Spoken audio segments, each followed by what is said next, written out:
په 2014 کال کې د چین هیواد مشر شي جین پینګ د چین لپاره یوه اقتصادي ستراتیژي اعلان کړل چې ځینې اقتصادپوهان یې د معاصر تاریخ تر ټولو لویه اقتصادي طرحه بولي.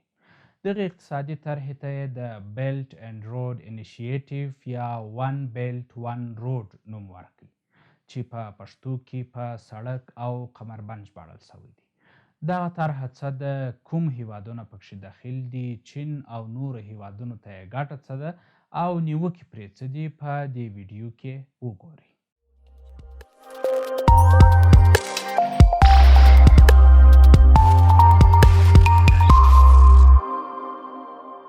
2000 کلونه مخکې د ورېښمو لار تر ټولو مهمه اقتصادي لار وه چې د نړۍ شرق او غرب یې سره نښلولې وه.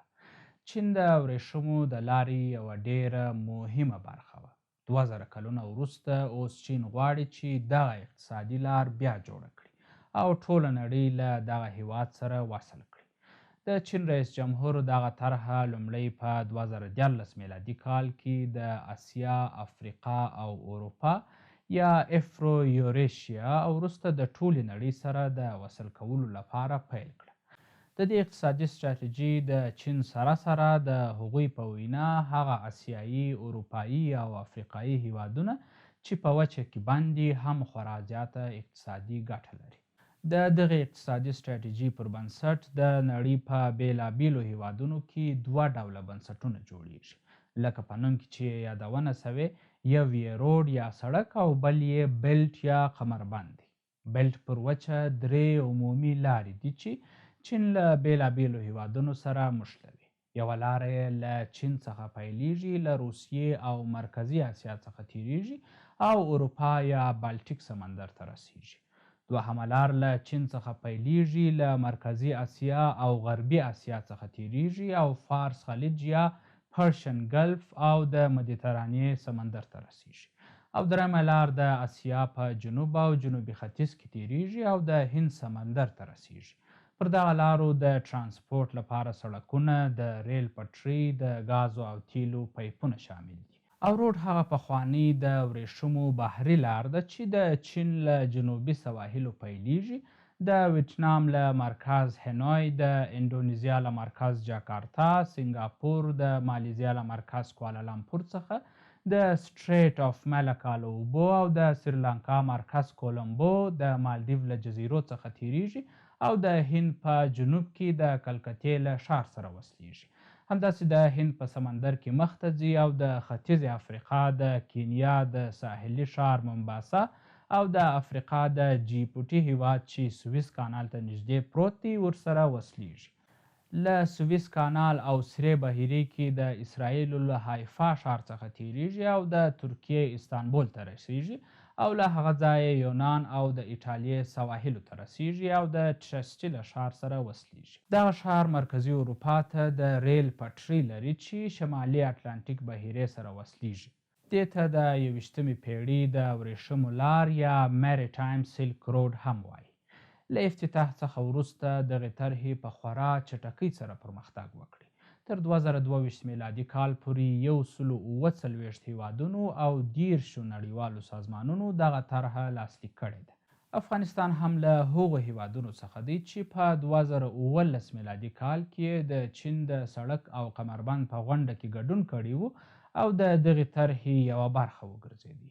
خو تر اوسه چین د دغې طرحې د عملي کولو لپاره په افغانستان کې پانګونه نه ده کړې. له دې طرحې پرته چین په 2008 کال کې د افغانستان پر مس عینک کان د پانګونې داوطلبي له امریکا، کاناډا، روسیې، اروپا او قزاقستان څخه ګټلې او په پلان کې وه چې په 25 کاله کې به 11 میلیونه ټنه مس له دغه کانه باسي.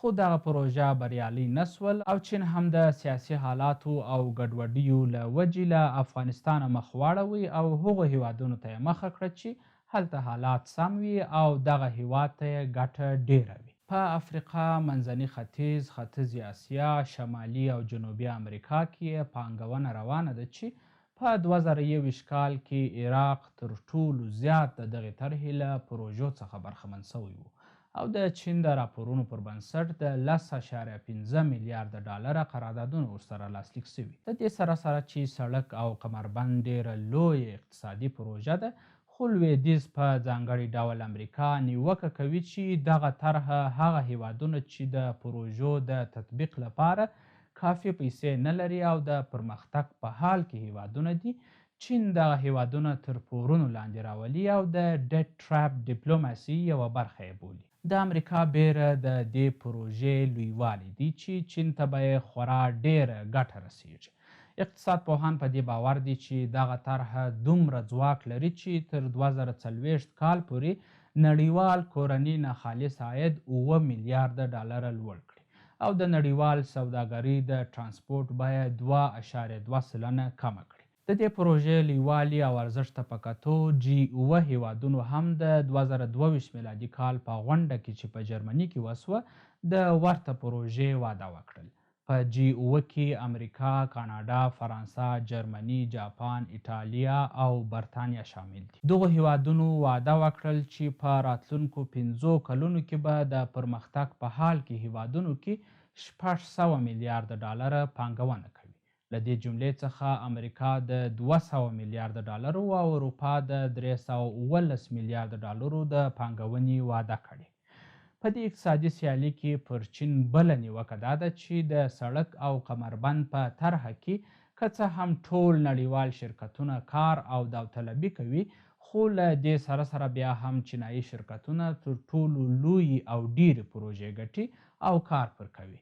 په ځانګړي ډول هغه چینایي ټکنالوژیکي شرکتونه چې د پرمختګ په حال کې هیوادونو کې کار کوي او د سړک او کمربند د پروژو له نوم څخه په ګټه اخیستنې په دغو هیوادونو کې خپل نفوذ او کارونکي زیاتوي. د سړک او کمربند د اقتصادي پالیسي په تطبیق سره پر چین دغه نیوکه هم کیږي چې دغه هیواد غواړي د پرمختګ په حال کې هیوادونو ته زیات پورونه ورکړي او وروسته یې سیاستونه د فشارونو له لارې د خپلو ملي ګټو لپاره وکاروي.